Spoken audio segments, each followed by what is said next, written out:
तो वेदों में इस प्रकार से ब्रह्म को अलग अलग जगह अलग अलग परिप्रेक्ष्य में, कॉन्टेक्स्ट में उपयोग किया जाता है। तो ब्रह्म को, परमात्मा को भी ब्रह्म बोलते हैं, क्योंकि वो भी ब्रह्म वस्तु ही तो है। परमात्मा को भी हम ब्रह्म बोलते हैं, भगवान को भी ब्रह्म बोलते हैं, जीव को भी ब्रह्म बोलते हैं। और फिर प्रधान जो भगवान से आया, भगवान की भौतिक शक्ति है, तो वो भी जो है उसको भी ब्रह्म बोलते हैं। जैसे श्लोक नहीं है, सर्व खल्विदम ब्रह्म, वैसे देखा जाए तो सब कुछ भगवान श्री कृष्ण से ही आया है। तो अलग अलग जगह अलग अलग परिप्रेक्ष्य में, तो यहाँ पर इस प्रकार से बताया है, तो कंफ्यूज नहीं होना है। यहाँ पे जो ब्रह्म बताया जा रहा है वो जीव आत्मा को ब्रह्म बताया जा रहा है ना। अनुवाद में और तात्पर्य में श्रील प्रभुपाद ये बता रहे हैं, है ना। श्वेताश्वतर उपनिषद में जैसे वर्णन है, त्रिविधम ब्रह्मम एतज् ज्ञेयं नित्यम एवात्म संस्थम। तो यहाँ भी श्वेताश्वतर उपनिषद में भी इस प्रकार से बता रहे हैं कि भगवान को, जीव को और ये जो प्रधान है उसको भी। प्रधान क्या है? कि भौतिक जगत बनने के लिए जो रॉ मटेरियल बोल सकते हैं, जो उसको हम प्रधान बोल रहे हैं ना, तो वो भी उसको ब्रह्म बोल सकते हैं, है ना। तो यहाँ पर लेकिन आत्मा को ब्रह्म बताया गया है। और फिर आगे क्या बता रहे हैं? उसका नित्य स्वभाव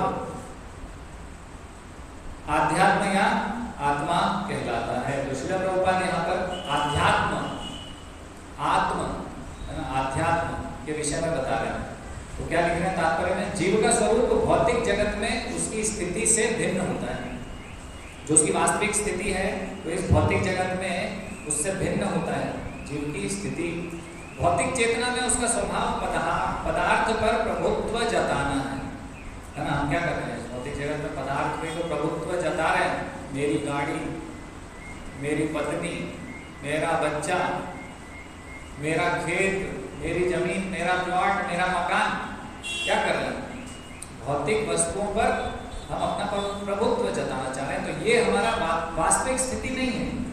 ये तो हम इस भौतिक जगत में आ गए हैं, तो हमारा दृष्टिकोण कुछ भौतिक हो गया है, तो हम माया के द्वारा प्रभावित हैं, तो ऐसा हमारा विचार है। किंतु आध्यात्मिक चेतना है कृष्ण भावनामृत में उसकी स्थिति परमेश्वर की सेवा करना है। तो आध्यात्मिक चेतना क्या है? वास्तविक चेतना क्या है जीव की? जीव क्योंकि परमेश्वर का अंश है, परम ब्रह्म का अंश है, तो इसीलिए अंशी और अंश का संबंध क्या है? सेवा का संबंध है। तो यहाँ पर बता रहे हैं कि ये जो आध्यात्म है, आध्यात्म की वास्तविक परिभाषा श्रील प्रभुपाद बता रहे हैं। हम सोचेंगे कि भगवत गीता पढ़ ली मैंने, वेद भी जानता हूँ मैं, कीर्तन करता हूँ, जप करता हूँ, ये सब करता हूँ, मैं बहुत आध्यात्मिक हूँ, सेवा नहीं करता हूँ भगवान की, क्योंकि मुझे किसी के आगे झुकना पसंद नहीं। लेकिन श्रील प्रभुपाद क्या बता रहे हैं? यहाँ श्रील प्रभुपाद बता रहे हैं कि आध्यात्मिक चेतना या कृष्ण भावनामृत में उसकी स्थिति परमेश्वर की सेवा करना है, ये आध्यात्म है। तो भगवान की जो सेवा में लगा है वो वास्तव में आध्यात्मिक व्यक्ति है ना। तो भगवान की सेवा में लगा वो आध्यात्म है ना। तो वास्तविक जो अर्थ है आध्यात्म का यहाँ से पता चल रहा आत्मा। और कर्म के विषय में यहाँ पर श्रील प्रभुपाद बता रहे हैं अनुवाद में, भौतिक प्रकृति में वह 84 लाख योनियों में से कोई भी शरीर धारण कर सकता है जीव, किंतु आध्यात्मिक प्रकृति में उसका एक ही शरीर होता है। भौतिक प्रकृति में वह अपने कर्म अनुसार कभी मनुष्य रूप में प्रकट होता है, तो कभी देवता, पशु, पक्षी आदि के रूप में प्रकट होता है। स्वर्गलोक की प्राप्ति तथा वहां का सुख भोगने की इच्छा से वह कभी कभी यज्ञ संपन्न करता है, किंतु जब उसका पुण्य क्षीण हो जाता है तो वह पुनः मनुष्य रूप में पृथ्वी पर वापस आ जाता है। यह प्रक्रिया कर्म कहलाती है। तो कर्म का अर्थ क्या बता रहे हैं? कर्म वो कार्य है जिनको करने से पाप या पुण्य जो भी अर्जित होगा, और क्या होगा, हम ऊपर नीचे इस भौतिक जगत में अलग अलग 84 लाख योनियों में, कभी हम स्वर्ग लोक में पहुंच जाएंगे, कभी इस पृथ्वी लोक में पहुंच जाएंगे, कभी नर्क लोक में पहुंच जाएंगे। तो इस प्रकार से ऊपर नीचे हम जो घूम रहे हैं जिन क्रियाओं को करने की वजह से, तो यहाँ बता रहे हैं वो क्या है? कर्म है। यह प्रक्रिया कर्म कहलाती है। अब श्रील प्रभुपाद यज्ञ के विषय में बता है ना। इसमें छांदोग्य उपनिषद में वैदिक यज्ञ अनुष्ठानों का वर्णन मिलता है। यज्ञ की वेदी में 5 अग्नियों को 5 प्रकार की आहुतियां दी जाती हैं। 5 प्रकार की अग्नि बता रहे हैं यज्ञ की और 5 प्रकार की आहुति बता रहे हैं। तो ये सब क्या है? ये जो अग्नि और आहुति है ये तार्किक है, लॉजिकल है ना। अभी इसको समझेंगे कैसे। तो 5 प्रकार की अग्नि बताइए। स्वर्गलोक, बादल, पृथ्वी, मनुष्य या फिर पुरुष, ऐसा बोलेंगे मनुष्य, तथा स्त्री रूप मानी जाती है। तो ये 5 चीज हो गई अग्नियां। स्वर्गलोक, बादल, पृथ्वी, पुरुष मतलब मनुष्य, स्त्री। ठीक है। अब ये कैसे अग्नियां हुई अभी समझेंगे यज्ञ की अग्नि। और फिर 5 आहुति इसमें बता रहे हैं। 5 आहुति क्या बता रहे हैं प्रभुपाद? श्रद्धा, सोम, वर्षा, अन्न और वीर्य है ना। अब इसको कैसे समझेंगे है ना। ये वैसा यज्ञ और वैसी अग्नि नहीं है और वैसा आहुति नहीं है इसमें है ना। तो इसको समझना पड़ेगा, तार्किक है, लॉजिकल। तो हम इसको इस प्रकार से समझते हैं जैसे कि हम वेदों में जिस प्रकार से यज्ञ दिए हुए हैं वो यज्ञ संपन्न करते हैं। तो उससे क्या होगा? यज्ञ संपन्न करने से हम स्वर्गलोक को जा सकते हैं है ना। तो यहाँ पर स्वर्गलोक एक प्रकार की अग्नि बताई है। तो श्रद्धा से, श्रद्धा उसकी आहुति है। तो श्रद्धा से अगर हम इस प्रकार के यज्ञ संपन्न करते हैं, आहुति करते हैं उसमें, तो क्या होता है? हम कहाँ पहुंचेंगे? स्वर्ग लोकों की प्राप्ति करते हैं। इसी प्रकार से बादल भी क्या है? बादल भी बोलना चाहिए उच्च लोकों के विषय में बता रहा है यहाँ पर है ना। उसको इंगित कर रहा है बादल।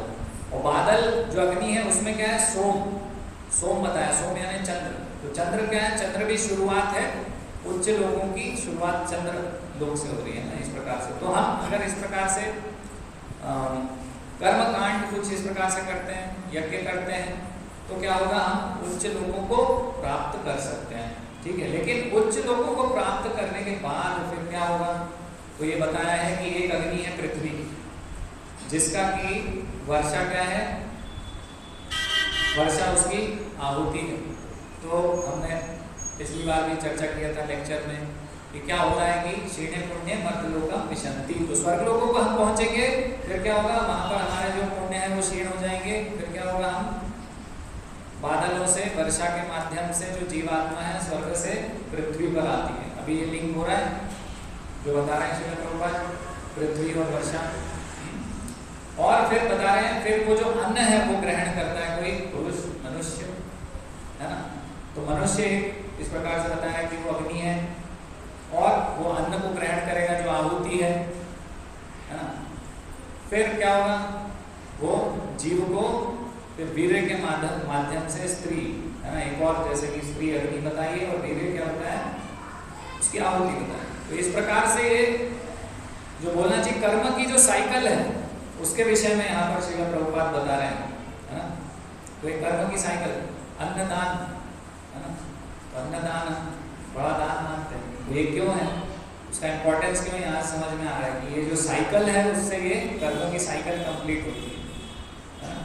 तो ये इस प्रकार से यहाँ श्रील प्रभुपाद यज्ञ के विषय में यहाँ पर बता रहे हैं। तो यज्ञ किस लिए होते हैं? यज्ञ होते हैं हमारी आध्यात्मिक प्रगति के लिए है ना। यज्ञ करने से हमारी आध्यात्मिक उन्नति होती है, हमारा स्पिरिचुअल एडवांसमेंट, अपलिफ्टमेंट होगा है ना। उससे यज्ञ करने का विधि है। तो यहाँ ये तार्किक है, लॉजिकल है। ये तो यहाँ पर यज्ञ और यज्ञ की अग्नि इस विषय में जो समझा रहे हैं। लेकिन अभी श्रील प्रभुपाद हमें वार्न कर रहे हैं। श्रील प्रभुपाद क्या बोल रहे हैं? किंतु कृष्ण भावना भावित पुरुष ऐसे यज्ञों से दूर रहता है, बस सीधे कृष्ण भावनामृत ग्रहण करता है और इस प्रकार ईश्वर के पास वापस जाने की तैयारी करता है। तो कृष्ण भावनामृत में है, उनको ये सब यज्ञ संपन्न करने की आवश्यकता नहीं है। प्रभुपाद चर्चा कर रहे हैं, समझा रहे हैं, लेकिन बाद में बोल रहे हैं हमें कुछ नहीं करना है इनमें से यज्ञ और ये सब। हाँ, ये हरिनाम संकीर्तन यज्ञ हम कर ही रहे हैं। हाँ, कलयुग की विधि है, युग धर्म है, तो कुछ अन्य विधि विधान पालन करने की आवश्यकता नहीं है। फिर श्रील प्रभुपाद एक बहुत महत्वपूर्ण आगे ये तात्पर्य में समझा रहे हैं क्योंकि ये जो भगवत गीता का ज्ञान है इसको तोड़ मरोड़ के निराकारवादी प्रस्तुत करते हैं, है ना। तो किम तद ब्रह्म किम आध्यात्म, तो मतलब जो यहाँ पर फिर अक्षरम ब्रह्म परम, तो वो बता देंगे कि ये जो हम आत्मा है वही परम है, वही परमेश्वर है ना। इस प्रकार से बहुत लोग बोलते हैं ना। तो श्रील प्रभुपाद इसलिए वहाँ पर वो भी क्लियर कर रहे हैं। तो श्रील प्रभुपाद लिख रहे हैं आखिरी इसमें श्लोक के तात्पर्य के आखिरी पैराग्राफ में, भगवत गीता के निर्विशेषवादी भाष्यकार बिना कारण के कल्पना करते हैं कि इस जगत में ब्रह्म जीव का रूप धारण करता है। तो जो ब्रह्म है वही जीव बन के आ रहा है और बाद में हम वापस से ब्रह्म बन जाएंगे, मतलब कि परम ब्रह्म बन जाएंगे इस प्रकार से। और इसके समर्थन में वे गीता के 15वें अध्याय के 7वें श्लोक को उद्धृत करते हैं, किंतु इस श्लोक में भगवान जीव को मेरा शाश्वत अंश भी कहते हैं। तो वास्तव में उसका अर्थ क्या है, ममे वांश जीव लोके जीवभूत सनातन। तो वास्तव में उसका जो अर्थ है वो श्रील प्रभुपाद बता रहे हैं कि जीव जो है वो मेरा शाश्वत अंश है, ऐसा भगवान बता रहे हैं। जीव को यहाँ भगवत गीता में ऐसा नहीं बताया गया है कि कोई परब्रह्म है, समझ रहे हैं। तो भगवान का यह अंश जीव भले ही भौतिक जगत में आ गिरता है किंतु परमेश्वर कभी नीचे नहीं गिरता। अतः यह विचार कि ब्रह्म जीव का रूप धारण करता है ग्राह्य नहीं है। यह स्मरण रखना होगा कि वैदिक साहित्य में ब्रह्म जीवात्मा को परब्रह्म परमेश्वर से पृथक माना जाता है। जैसे कि मुंडक उपनिषद या श्वेताश्वतर उपनिषद में बताया गया कि जीव अलग है और परमात्मा अलग है ना। तो जीव और परमात्मा हमारे शरीर में एक साथ है, लेकिन दोनों एक ही नहीं है ना। और जो ये परमात्मा है वास्तव में कौन है, शिरोदक्षाय विष्णु का विस्तार है।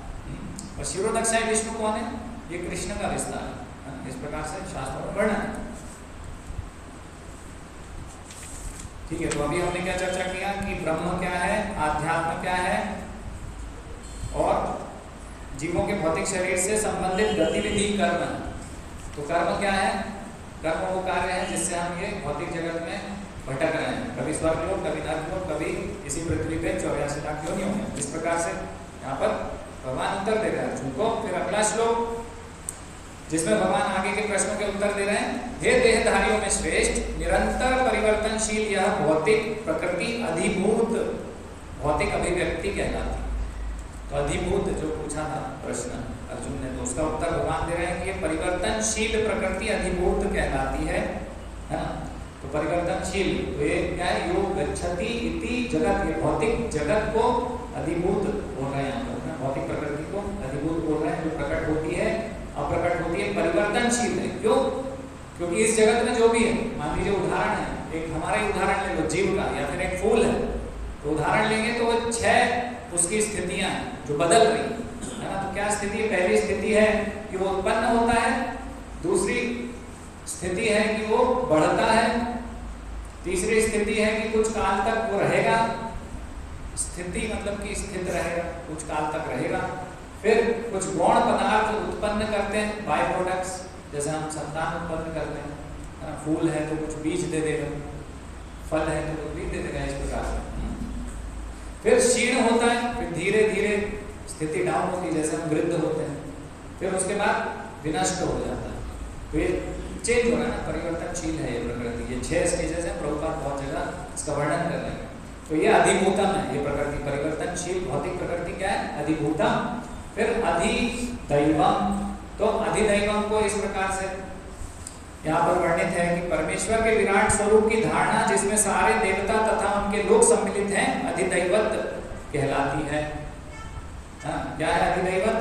परमेश्वर का विराट स्वरूप, जैसे कि भगवान की आंखें बोलते हैं कि सूर्य है, चंद्र है ना, देवी देवता भी भगवान के शरीर के भाग हैं, तो इसको क्या बोलेंगे, अधिदैवत, है ना। ये होता है, यहाँ पर भगवान उत्तर दे रहे हैं। तो ये अधिदैवत क्यों है? क्योंकि भगवान सबको समझ में आने वाले नहीं।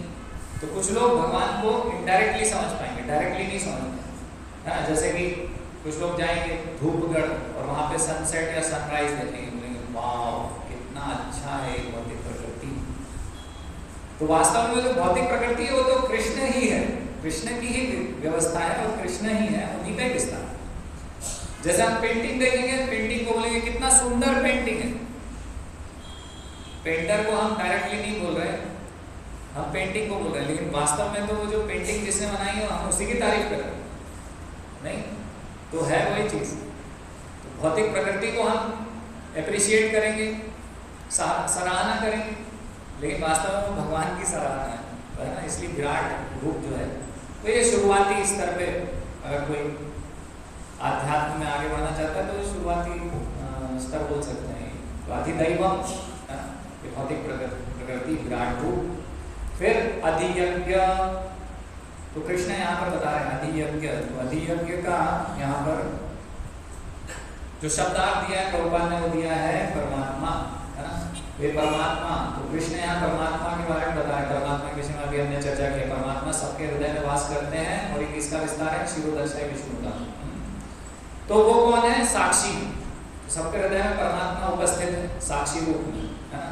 वो दृष्टांत, तो सबको देख रहे हैं कौन क्या कर रहा है और उसको फिर जो भी कार्य कर रहे हैं उसका वो आज्ञा देते हैं कि आप कर सकते हैं, नहीं कर सकते, है ना। हम इच्छा करते हैं, फिर भगवान उसको अनुमोदित करते हैं या फिर नहीं करते हैं, एक्सेप्ट करते हैं, रिजेक्ट करते हैं। तो वो चीज़ होती है या नहीं होती। तो ये कौन है जो अंदर एक्सेप्ट रिजेक्ट कर रहे हैं? वो है भगवान श्री कृष्ण परमात्मा रूप। तो ये है अधियज्ञ, है ना। ये अधियज्ञ साक्षी है, विटनेस है ना। तो ये सब भगवान ने उत्तर दिया। अभी सबसे महत्वपूर्ण जो प्रश्न अर्जुन ने आखिरी में पूछा था तो उसका उत्तर अभी भगवान यहाँ पर देंगे। तो अंत काल के विषय में भगवान बता रहे हैं। तो क्या बता रहे हैं? अंत काले च मामेव स्मरन् मुक्त्वा कलेवरम यह प्रयाति समद्भावम याति नास्त्यत्र संशयः। अनुवाद क्या है इसका? और जीवन के अंत में जो केवल मेरा स्मरण करते हुए शरीर का त्याग करता है वह तुरंत मेरे स्वभाव को प्राप्त करता है, इसमें रंच मात्र भी संदेह नहीं है। तो फाइनल एग्जाम में पास पप्पू हुआ है कि नहीं, यहाँ पर कृष्ण बता रहे हैं। तो क्या बता रहे हैं कि जीवन के अंत में जो केवल मेरा स्मरण करते हुए, क्या बोला? केवल मेरा, ऐसा नहीं कि कृष्ण भी है और हाँ थोड़ा सा मेरे बच्चे, थोड़ा सा मेरा प्रॉपर्टी, हाँ केवल कृष्ण एकमात्र। ऐसा भी नहीं कि गुलाब जामुन की याद आ गई। तो गुलाब जामुन से क्या होता है? कुछ नहीं, कृष्ण को त्याग करो ना साथ। तो ऐसा नहीं, केवल कृष्ण का। और जीवन के अंत में जो केवल कृष्ण, केवल मेरा स्मरण करते हुए शरीर का त्याग करता है, ये टेस्ट है। हमें भगवान श्री कृष्ण का ही स्मरण होना चाहिए एकमात्र, हाँ मरते समय। तब क्या होगा? वह अभी रिजल्ट बता रहे, रिवॉर्ड, उसका रिवॉर्ड क्या है? वह तुरंत मेरे स्वभाव को प्राप्त करेगा। और अगर आपने भगवान के स्वभाव को यानी भगवत धाम को प्राप्त कर लिया तो क्या होगा? सारे कष्टों से मुक्ति हो जाएगी।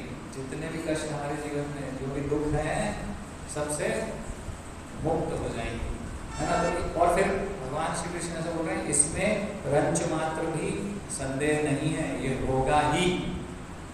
अगर हम भगवान का स्मरण रहते हुए हमने शरीर को त्यागा तो हम भगवत धाम को प्राप्त करेंगे ही, भगवान के पास पहुंचेंगे ही, शाश्वत जीवन को प्राप्त करेंगे ही। मृत्यु को पराजित करके विजय मृत्यु पर प्राप्त करने का ये फॉर्मूला है ना। जैसे हम आपसे पूछेंगे मृत्यु पर विजय प्राप्त कर सकता है क्या कोई? तो कोई बोलेगा अरे यार क्या बात कर रहा हूँ, ये कोई संभव है क्या? कोई संभव नहीं है, सबको मरना है, आप भी मरेंगे प्रभु जी, संभव नहीं है। लेकिन हम बता रहे हैं यहाँ पर भगवान श्री कृष्ण की वाणी बता रहे हैं, भगवान श्री कृष्ण बोल रहे हैं कि मृत्यु पर विजय प्राप्त कर सकते हो, अगली बार नहीं मरोगे, शाश्वत जीवन को प्राप्त करोगे, कष्टों से मुक्त हो जाओगे। ये जो जीवन के कष्ट हैं, इस भौतिक जगत के जो कष्ट हैं, उससे मुक्त हो जाओगे। एग्जिट पोल क्या क्या करते हैं, तो ये एग्जिट हो जाएगा सारे कष्टों से। वापस हम नहीं मरेंगे, तो शरीर लेके वापस मृत्यु नहीं होगी अगर आखिरी समय में भगवान श्री कृष्ण की हमें स्मरण हो। लेकिन लोग बोलते हैं, हम जब प्रचार करते हैं तो लोग बोलते हैं कि ठीक है आखिरी समय में याद कर लेंगे, तोते जैसा। तो तो क्या आखिरी समय में याद होगा? तो इसके बहुत सारे उदाहरण, भक्तों के बहुत सारे अपने अनुभव हैं जो भक्त बताते हैं कि कैसे कैसे आखिरी समय में क्या क्या हुआ, और वो तो पूरा भक्तिमय जीवन व्यतीत कर रहे हैं, और उनके अनुभव आप सुनिए अभी जरा। तो जैसे कि जॉन लेनन, वो जो बीटल्स ग्रुप था ना, जो प्रभुपाद के सब शिष्य बन गए थे, जॉन हैरिसन, उन्हीं के साथ एक गिटारिस्ट थे जॉन लेनन उस समय। तो जॉन लेनन को प्रभुपाद प्रचार कर रहे थे, तो प्रभुपाद को बोले कि ठीक है, मैं तो आखिरी समय पे भगवान का नाम ले लूंगा, भगवान के नाम पहुंच जाऊंगा, खत्म, अभी कुछ भी करते रहो, है ना। सब लोगों का यही तो विचार है, यही तो सोचते हैं, अभी तो कुछ भी करते रहो, अभी फॉर्मूला पता चल गया, आखिरी समय में याद कर लेंगे, है ना। लेकिन प्रभुपाद ने बोला कि देखो भाई, हमें पता नहीं है हमारी कब मृत्यु हो जाएगी, हमें वी डोंट नो, है ना। We are not as lucky as Parikshit, किस क्षण हमारी मृत्यु हो जाएगी और हम नाम ले पाए नहीं ले पाए, कुछ भरोसा नहीं है। और हुआ क्या, आगे देखिए। जॉन लेनन जा रहे थे, बहुत फेमस थे, एक बार उन्होंने कहीं कुछ बोल दिया था कि हम तो जीसस से भी फेमस हो गए, ऐसा मैंने कहीं पढ़ा था, पता नहीं कितना सत्य, ऐसा जॉन लेनन ने बोल दिया था। तो उनका एक बहुत डाई हार्ड फैन था, तो आया उनके पास, जॉन लेनन जा रहे थे, रास्ता क्रॉस कर रहे थे, वो आया, ओ प्लीज गिव मी ऑटोग्राफ, अच्छा ओके गिव इट, ऐसे किया, बूम, एक गोली मारी, जॉन लेनन चले गए, अचानक से चले गए। क्या उनको भगवान का स्मरण हुआ होगा, नहीं हुआ होगा, नॉट गारंटी। तो इसके लिए प्रैक्टिस चाहिए, है ना। बिना एग्जाम में पढ़ाई करे हम पास हो गए थे कभी, नहीं भाई, तैयारी करनी पड़ती है उसकी, है ना। तो आध्यात्म में बिना तैयारी के कैसे पास हो जाएंगे भाई, ये तो सबसे बड़ा एग्जाम है। मरते समय हमारी हालत कैसे हो जाती है, शरीर साथ नहीं दे रहा है, हाथ पैर नहीं चल रहे, कष्ट हो रहा है, कफ पित्त वात से परेशान है, आवाज नहीं निकल रही है, डिसोरिएंटेशन हो गया, कहाँ हूँ क्या हूँ, कैसे क्या चल रहा है, कुछ समझ में नहीं आ रहा। तो उसमें उस क्षण में, और जैसा कि भाई शास्त्र बता रहे हैं कि 40,000 बिच्छू के काटने का दर्द आपको हो रहा है, इतने कष्ट में हो आपको क्या भगवान याद आएंगे अगर आपने प्रैक्टिस नहीं करी है तो। छाती में गोली लगी हुई है, अभी भगवान याद आ जाएंगे? नहीं होता ऐसा, है ना। कई बार हम देखते हैं हमारे साथ कुछ ऐसा हो जाता है, क्लोज एनकाउंटर, एक भक्त थे, तो वो जा रहे थे कार से, तो प्रचार नहीं जा रहे थे, तो ड्राइवर था, वो भक्त नहीं जा रहे, तो आड़े साड़े गाड़ी चला रहे थे, तो क्या किया उन्होंने, दो गाड़ियों के बीच में से बिल्कुल पास से निकाला। तो विदेशी भक्त भी है ना इस काम में, तो विदेशी भक्त थे पहले क्रिश्चियन, तो बोले जीसस, बोले अरे कृष्ण आती है मुझे, मैं इतना कृष्ण का नाम जप कर रहा हूँ, रोज प्रचार कर रहा हूँ, रोज भगवत गीता भागवतम पढ़ रहा हूँ, सुन रहा हूँ, भक्त संग कर रहा हूँ, भाई क्या हो गया मुझे, आज मैंने जीसस का नाम ले दिया कृष्ण की जगह, तो जीसस के लोग चले जाओ, स्वर्ग लोग, इस जगत से मुक्ति नहीं हो पाऊँ, कि क्या हो रहा है। तो इतना प्रैक्टिस करने वाले लोगों का अनुभव ये है, तो कैसे हमारा उद्धार होगा पता नहीं। एक अनुभव है गोकुल चंद्र प्रभु, है ना, और कृष्ण कीर्तन प्रभु कहीं जा रहे थे, तो श्रीरंगम में कोई ब्रिज के ऊपर से जा रहे थे, तो ट्रैफिक बहुत था, और ट्रैफिक बहुत था तो धीरे धीरे गाड़ी चल रही थी, 20 की स्पीड में चल रही थी, धीरे धीरे कार चला रहे थे, आगे बढ़ रहे थे, तो एक व्यक्ति आया, युवक ही था, बहुत स्पीड में bike, new bike, brand new bike, बहुत स्पीड में आया, बहुत जल्दी में, सीधे आया, धड़ाम से उनकी कार में ठोका और 10 फीट ऊपर वो गया, और उसकी बाइक भी 10 फीट ऊपर, पूरा भीषण एक्सीडेंट है। हमने देखा गोकुल चंद्र, अरे बाप रे, इतना ऊपर उछला है, तो गया पता नहीं क्या हो गया, वो गाड़ी से उतरे, देखा उसको बोला चलिए हॉस्पिटल, तो उसकी टांग टूट चुकी थी, खूब ब्लड निकल रहा है, उसको बोले चलिए चिंता मत करिए, एम्बुलेंस बुलाई, एम्बुलेंस में ले गए, बैठवाया, वहाँ बैठ के बगल में गोकुल चंद्र वो अब क्या करें, एक्सीडेंट हो गया था, कोई मदद कर नहीं रहा था, तो वही बैठ गया, लेके जा रहे थे अस्पताल, तो उससे पूछा कि भैया मैंने तुम्हें देखा कि तुम 10 फीट ऊपर थे हवा में, तुमको क्या याद आ रहा था उस समय, क्या तुम्हें याद आया? तो बोला मुझे 3 महीने का मेरा बच्चा याद आया कि अभी मैं मरने वाला हूँ और इसका क्या होगा। आप देख रहे हैं हम सब की चेतना कैसी है, हम सब की चेतना ऐसी है, हमें बच्चों से ज़्यादा आसक्ति है, पैसे से, अन्य चीज़ों से ज़्यादा आसक्ति है, भगवान से कम है, क्योंकि उसकी प्रैक्टिस ही नहीं करी है ढंग से। कहाँ से अंतिम समय में भगवान की याद आएगी और कैसे हम मुक्त अवस्था को प्राप्त करेंगे? बहुत कठिनाई है भाई, बहुत कठिन। बहुत अच्छे से प्रयास होगा तो ही हम पहुंच सकते हैं। अंतिम समय में भगवान का याद आना बहुत मुश्किल है। जैसे भरत महाराज है, श्रीमद् भागवतम में कथा आती है भरत महाराज की। इतने बड़े भक्त हैं, सब कुछ छोड़ गए, जंगल में चले गए, राजा थे, सब छोड़ दिया और फिर क्या हुआ? हिरण का स्मरण हो गया और हिरण बन गए। तो ऐसे महान महान भक्त जिसको लाइटली नहीं ले रहे हैं, देख रहे हैं उनके जीवन से कि भाई इसको लाइटली नहीं लिया जा सकता कि अंतिम समय में बस भगवान का याद आ जाएगी, स्मरण हो जाएगा। जो भी याद आएगा, स्त्री से आ सकती है। तो एक भक्त है, चर्चा कर रहे थे कि स्त्रियों की जनसंख्या बढ़ती जा रही है, तो एक भक्त ने दूसरे भक्त ने उत्तर दिया, क्योंकि जो पुरुष है वो स्त्रियों से आसक्त ज्यादा है, तो अंतिम समय में स्त्रियों की याद करते हैं और स्त्री का शरीर प्राप्त कर लेते हैं। तो स्त्रियों की जनसंख्या थोड़ा लॉजिकल नहीं, भगवद गीता के शास्त्र के अनुसार सही लग रहा है। तो इस प्रकार से होगा, जो अंतिम समय में हमारा चेतना होगा तो वैसा ही हमें स्मरण होगा। तो गोकुल चंद्र प्रभु एक और उदाहरण देते हैं एक लेक्चर में कि मैं बचपन में गार्डन में खेल रहा था, तो मैं ट्रेन बनने के प्रयास कर रहा था। ट्रेन कैसी है, वो ऊपर वो वायर से चिपका रहता है ना ट्रेन का इंजन, फिर आगे बढ़ता रहता है। तो उन्होंने कहा 2 वायर उठाए, तो लाइट वायर थे, मतलब कि वो उसमें करेक्ट था। 2 वायर उठाए तो थोड़ा पकड़ लिया, मैं ट्रेन हूँ, जैसे ही पकड़ा और फिर क्या हुआ, देख रहे हैं कि मैंने वायर पकड़ रखे हैं और गार्डन देख रहे हैं। फिर गार्डन की आखिरी बार में देख रहा हूँ, अब गए काम से हो गया काम तमाम, वायर छूटी नहीं। शरीर कैसा हो गया? पैरालाइज हो गया शरीर। तो इसी प्रकार से अंतिम समय में हमारा शरीर कैसे पैरालाइज रहेगा, ज्यादा शक्ति नहीं रहेगी। भगवान का स्मरण शरीर साथ नहीं देगा तो होना बहुत मुश्किल है।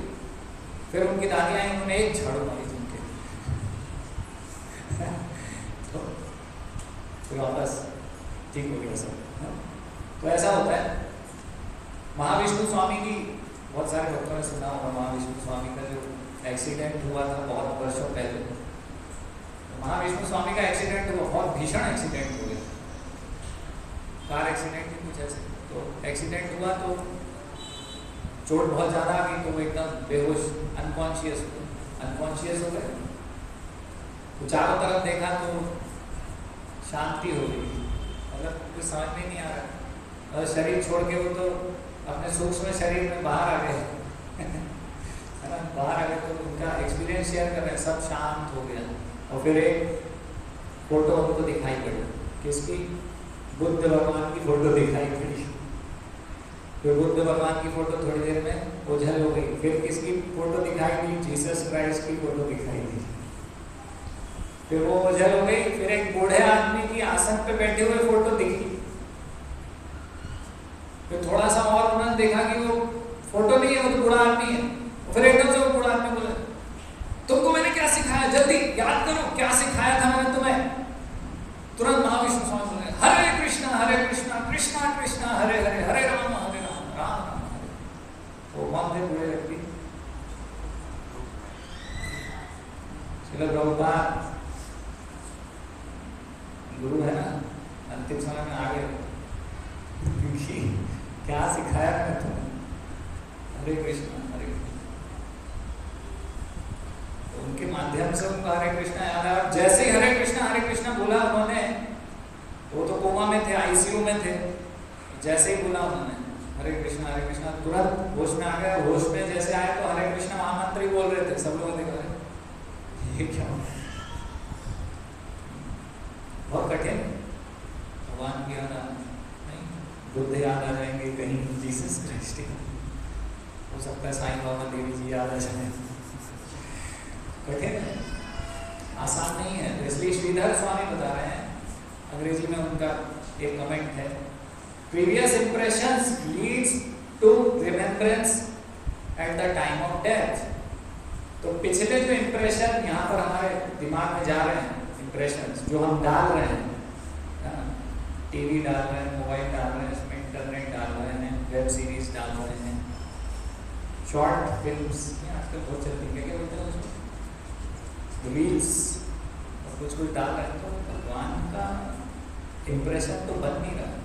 वो इम्प्रेशन नहीं है अगर, तो मृत्यु के समय वो रिकॉर्डिंग प्ले कैसे होगी? वो रिकॉर्डिंग ही हुई कृष्णा, है ना, तो बहुत मुश्किल है, आसान नहीं है। इसलिए बहुत प्रैक्टिस चाहिए भगवान के विषय में सुनना, जप करना बहुत आवश्यक है, भगवान के विषय में पढ़ना, भक्तों का संग करना, मंदिर आना, भक्तों के संग में सेवा करना, है ना। श्रील प्रभुपाद बोलते हैं ना कि अर्चा विग्रह की सेवा करेंगे तब तो भगवान देखते देखते भगवान चेतना में आएंगे, याद रहेंगे भगवान, नहीं तो कहाँ से याद रहेंगे। श्रील प्रभुपाद इस प्रकार से बता रहे हैं। ऐसे बहुत सारे उदाहरण हैं, तो समय हो गया है तो हम आगे बढ़ेंगे। तो यहाँ पर तात्पर्य में श्रील प्रभुपाद एक और चीज बता रहे हैं कि श्री कृष्ण का स्मरण उस अशुद्ध जीव से नहीं हो सकता जिसने भक्ति में रहकर कृष्ण भावनामृत का अभ्यास नहीं किया। हम सोचते हैं कुछ भी करते रहें और भगवान का स्मरण अंतिम में कर लेंगे क्योंकि हमें पता चल गया है अब तो सक्सेस का फॉर्मूला, लेकिन यहाँ श्रील प्रभुपाद मना कर रहे हैं कि श्री कृष्ण का स्मरण उस अशुद्ध जीव से नहीं हो सकता जिसने भक्ति में रहकर कृष्ण भावनामृत का अभ्यास नहीं किया, नहीं होगा। अभ्यास करना अनिवार्य है, उससे ही होगा, है ना।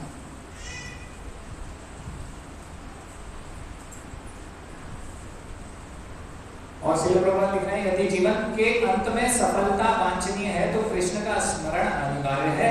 अतः मनुष्य को निरंतर हरे कृष्ण कृष्ण कृष्ण हरे हरे, हरे राम राम राम हरे हरे इस महामंत्र का जप करना चाहिए। यहाँ पर भगवत प्राप्ति चैप्टर है, इसलिए श्रील प्रभुपाद बार बार हरे कृष्ण महामंत्र लिख रहे हैं। अभी देखो पिछले श्लोक में भी लिखा, इसमें भी लिखा, अन्य जगह भी लिख रहे हैं। कैसे होगा? हरे कृष्ण महामंत्र करके हमारा शुद्धिकरण होगा और फिर हमारी चेतना में भगवान बैठेंगे, है ना। तो हमें जप करना होगा ये हरे कृष्ण महामंत्र का। तो प्रभुपाद के समय पे भक्तों के पास हमेशा जपमाला रहती थी, कुछ भी करते रहते थे, जपमाला हमेशा रहती थी, प्रचार में जाए कहीं भी हो जपमाला हमेशा रहती थी, है ना। तो भक्तों के पास इसलिए जपमाला हमेशा रहती है कि हमेशा भगवान का स्मरण करते रहें, प्रैक्टिस करते रहें, और कब अंतिम समय आ जाएगा कुछ उसका पता नहीं। तो भक्त जैसे कि हमेशा माला लिए रहते थे, तो एक रिपोर्टर ने उससे पूछा कि आप क्या पैसे गिन रहे हैं, क्या गिन रहे हैं, क्या गिनते रहते हैं? उनको डाउट हुआ, तो श्रील प्रभुपाद ने उत्तर दिया कि हमेशा भगवान का नाम लेते रहते हैं और भगवान से हमेशा ही जुड़े रहते हैं। ऐसा कोई समय नहीं होता है भगवान से नहीं जुड़े, तो हमेशा भगवान से जुड़े रहते हैं और माया से दूर रहते हैं भक्त। इस प्रकार से भगवान का जप माला हमेशा रखते हैं और हमेशा जप करते हैं, है ना। ये भक्तों की एक निशानी है, उनके पास जप माला है। ये दिखावा नहीं है, ये प्रैक्टिस है, अंतिम यात्रा की तैयारी है ना। कोई बोलता है अरे हम तो मन में कर लेते हैं, मन में करते नहीं होंगे, तुम क्या दिखावा कर दो माला, तो ये दिखावा नहीं है, वास्तव में ये तैयारी है। ऐसे ही प्रसादम की लाइन में भक्त लगे रहते थे तो भी जप करते रहते थे, हरे कृष्ण तो नंबर आया, प्लेट में प्रसाद लिया, फिर बैठ गए, एक और लिया, खाया, एक निकाला और तुरंत चालू हुआ फिर से हरे कृष्ण, खाते खाते भी हरे कृष्ण हमेशा निरंतर। उस समय इस प्रकार से भक्त शेयर कर रहे हैं, तो श्रील प्रभुपाद के डिसाइपल्स हैं, है ना, तो वो बता रहे हैं कि मेमोरीज इस प्रकार से भक्त हमेशा निरंतर भगवान का जप किया करते थे। तो हमें भी सीखना चाहिए, भगवान का जप हमेशा करना चाहिए, निरंतर भगवान का नाम लेते रहना चाहिए। बुक डिस्ट्रीब्यूशन करते थे, जो भी करते थे, तो कई बार ऐसा हुआ कि बुक डिस्ट्रीब्यूशन में भक्त जा रहे हैं कोई शहर, तो वो शहर में जा रहे हैं, तो शहर में जाएंगे तो क्या होगा, सब मॉल दिखेंगे और फिर पता चला कि कुछ ऐसी चीज़ें दिखेंगी जो कि नहीं देखना है। शहर में सब उपलब्ध है, ये सब फालतू की चीज़ें, हाँ, जिससे हमारी भक्ति कम होगी, जो हम अवांछनीय चीज़ें देखना नहीं चाहते। तो वो भक्त क्या करते थे, जैसे कि जा रहे हैं बस में, बस भर के जा रहे हैं प्रचार करने, पुस्तक वितरण करने, तो क्या करते थे, बाल्टियाँ लेके चलते थे अपने साथ। ऐसे बाल्टी में बाल्टी को उल्टा करके अपने सर में डाल लेते थे और फिर हरे कृष्ण महामंत्र जप किया करते। तो क्या होता था कि वो जो हल्ला गुल्ला है वो भी नहीं आ रहा है, अच्छे से सुनाई दे रहा है हरे कृष्ण महामंत्र। आप करके देखना अच्छे से होगा जब, बहुत अच्छे से सुनाई भी दे रहा है जब, और बाहर का कुछ फालतू की चीजें भी नहीं दिख रही जो नहीं देख रहे हैं दृश्य। कई बार ऐसा होता था कि ट्रैफिक सिग्नल पे बस रुकी है तो लोग देख रहे, अरे ये क्या हो रहा है, सारे लोगों ने सिर पे बाल्टी फंसा रखी, ये कोई पागलों की बस तो नहीं है, क्या कर रहे भैया, ये क्या हो रहा है, तुम्हें हाईजैक किडनैप तो नहीं कर लिया, पुलिस वाले आ रहे, ट्रैफिक पुलिस वाले आ रहे, भैया साइड में बोल रहे बस क्या हो रहा है, क्या चल रहा है। हमको तो नहीं पता है भाई भक्ति क्या है, कैसे ये आखिरी में चेतना शुद्ध करने के लिए भक्त इतना प्रयास कर रहे हैं। तो ऐसा करते थे भक्त उस समय।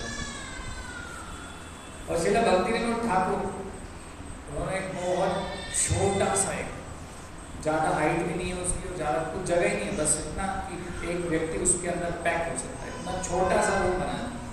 तो उस छोटे से रूम में ज़्यादा हवा आने जाने की भी जगह नहीं थी, तो छोटे से रूम में बैठ के वो अपनी 64 माला किया करते थे।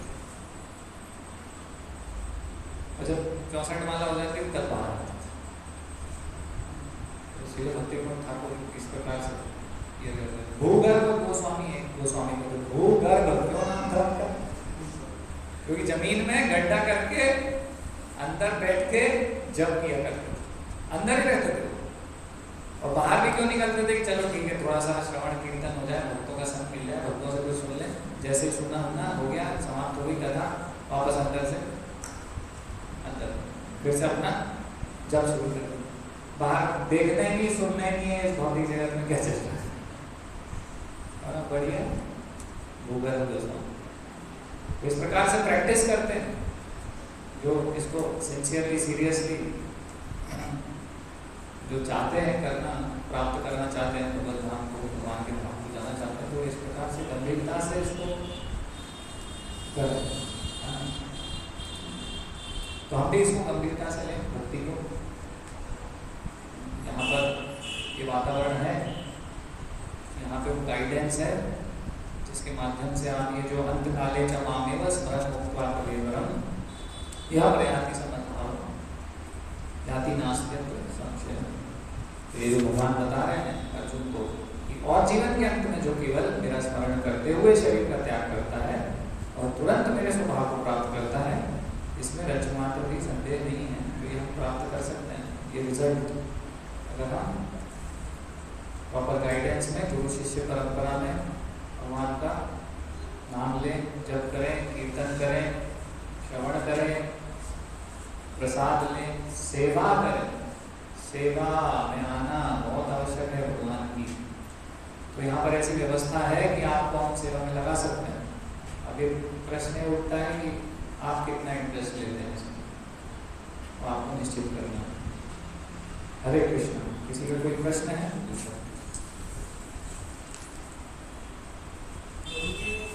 मृत्यु से पूर्व क्या है, जीव अवचेतन अवस्था को प्राप्त हो जाता है, तो प्रश्न को कैसे याद किया जाएगा?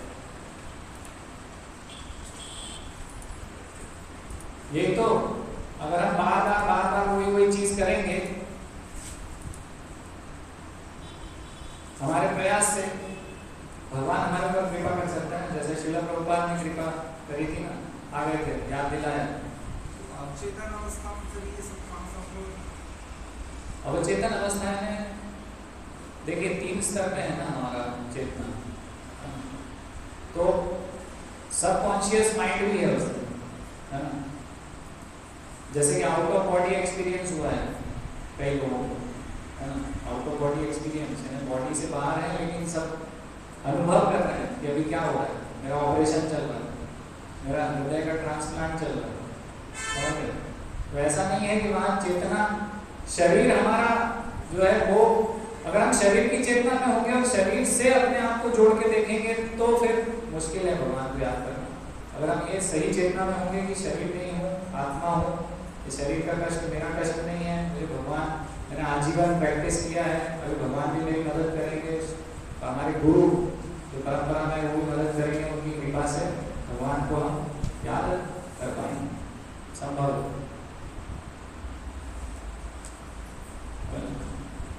तो हमारा प्रयास भी होगा उसमें, और फिर हमारे गुरु की कृपा होगी, कृष्ण की भी कृपा होगी। हमारा टोटल कॉम्बिनेशन, केवल ऐसा नहीं है कि मैं प्रयास कर लूंगा और मैं प्राप्त कर लूंगा।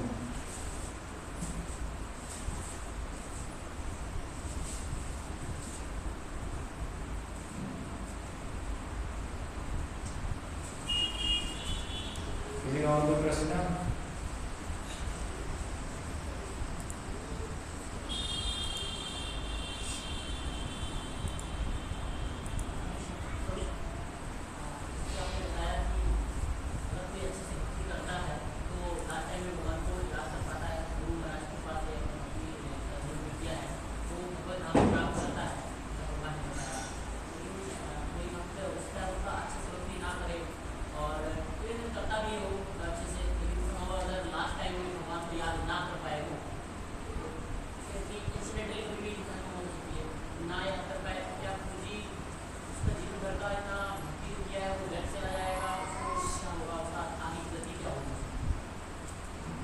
देखिए, उनको फिर जैसा श्रीमद् भगवद गीता में बताया गया है कि अच्छे कुल में जन्म मिलेगा जिससे कि वो भक्ति कर पाए, या तो ऐश्वर्यशाली परिवार में जन्म लेंगे या फिर वो किसी भक्त परिवार में जन्म लेंगे। भगवान ऐसी व्यवस्था करके देंगे उनको कि जहाँ से उन्होंने भक्ति छोड़ी है वहाँ से वो आके उसको कंटिन्यू कर पाएंगे। फिर वो ऐसा नहीं है कि कहीं नर्क में जाएंगे इस प्रकार से, क्योंकि उन्होंने भक्ति करी है इसलिए भगवान उसको कंसिडर करेंगे। भले वो उतना स्तर पे नहीं कर पाए कि भगवत धाम जा पाए, तो भगवान उसको कंसिडर करते हैं और फिर ऐसी व्यवस्था करते हैं जिससे कि आगे भक्ति को अपनी कंप्लीट परफेक्शन स्टेज तक लेके जा पाए। तो अगला जन्म उस प्रकार से भगवान हमारे लिए व्यवस्था करेंगे। अगर उसकी चेतना शुद्ध नहीं होगी फिर भी चेतना शुद्ध नहीं होगी मतलब जैसे परफेक्शन तरीके से भक्ति करते हैं, नाम लेते रहते हैं पर अपना भक्ति जीवन में जी रहा है, हाँ, तो वो उस तरीके से तो क्या होगा? देखिए उसमें फिर देखिए ये नियम बहुत सूक्ष्म है, कोई फॉर्मूला मैं आपको नहीं दे सकता कि वो यहाँ जाने वाला है। तो चेतना के आधार पर है ना कि अभी कितना उसका शुद्धिकरण होगा, है ना। अभी हो सकता है कि वो भौतिक लाभ के लिए ही भगवान का नाम लेगा, तो भौतिक लाभ मिल जाएगा, तो भौतिक लाभ को वो भोग लेगा, लेकिन 84 लाख योनि से बाहर नहीं जाएगा। ऐसा भी हो सकता है। और अगर पुण्य, जैसे पुण्यवान लोग होते हैं, तो अगर पुण्य कार्य कर रहे हैं, पुण्य कार्य कर रहे हैं और चेतना में अशुद्धि इस प्रकार की है कि भाई मैं उच्च लोक को जाऊंगा, तो भगवान स्वर्ग लोक पहुंचाते हैं। अलग अलग जिसका जो चेतना का स्तर है, तो सूक्ष्म रूप से क्या स्तर है वो देखकर उसको रिजल्ट मिले। तो अगर शुद्ध भक्ति नहीं कर रहे तो भगवत धाम जाना तो संभव नहीं है, भगवान के धाम तो नहीं जाएंगे, तो बीच का ही कहीं कुछ रिजल्ट मिलने वाला। भगवान से वो शुद्ध प्रेम अगर जागृत नहीं हुआ तो भगवत धाम नहीं जाएंगे, तो कहीं कुछ स्वर्ग लोग मतलब उच्च लोग जो भी हैं जितने भी हैं वहां तक हम पहुंचेंगे या फिर नीचे भी जा सकते हैं, उसका इवैल्यूएशन होगा।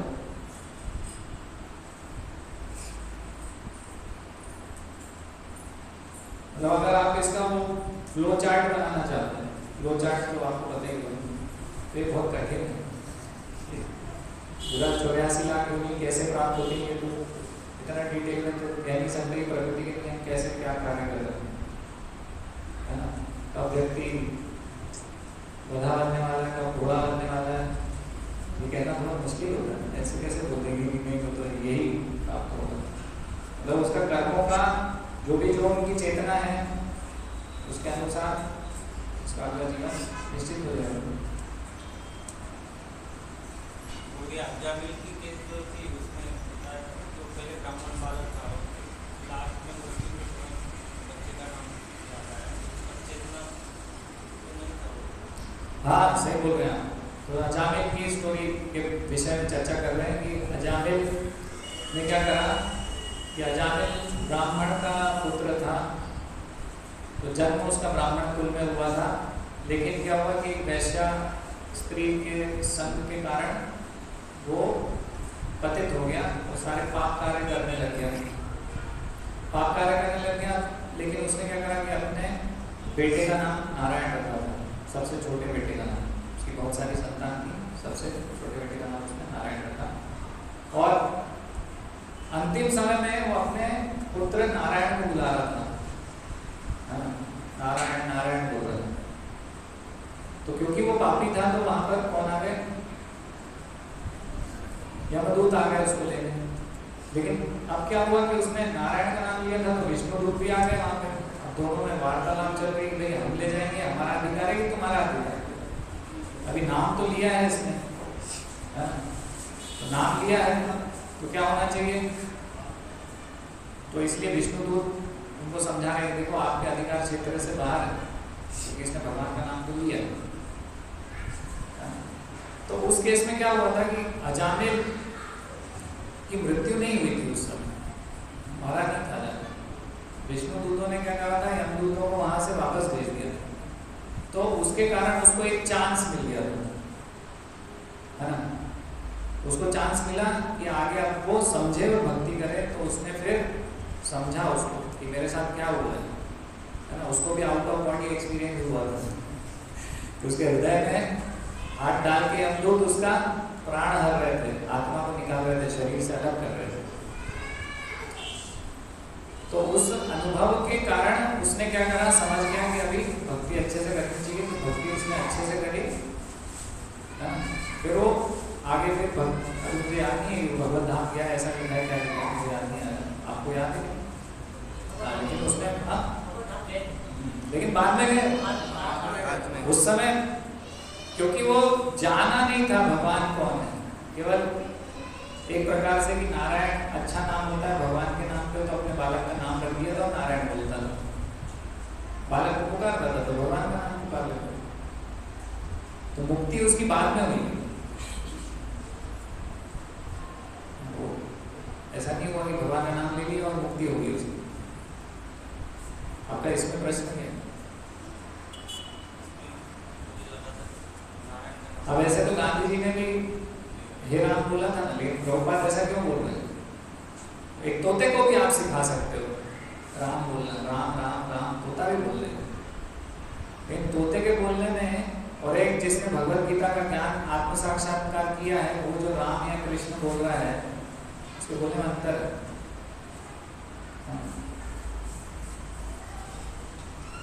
भगवान के विषय में जान के बोल रहे हैं।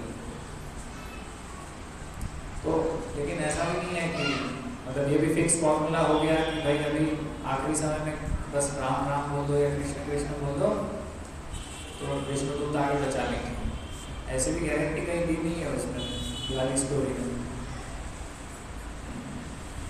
लेकिन ये जरूर गारंटी दे रहे हैं भगवान श्री कृष्ण की आप अगर ऐसा करोगे इस चेतना में, आखिरी में भगवान का स्मरण करोगे तो भगवान क्या बोले, भगवान उसकी गारंटी दे रहे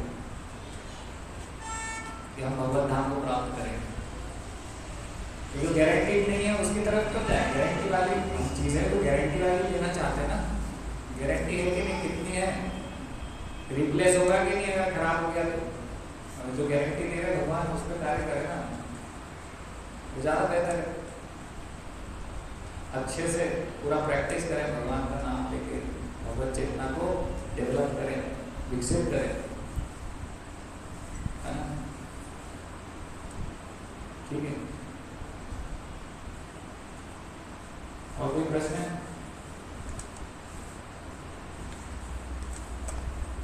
भगवत गीता यथार्थ की जय, जगत प्रभुपाद की जय। आरती के बाद प्रसाद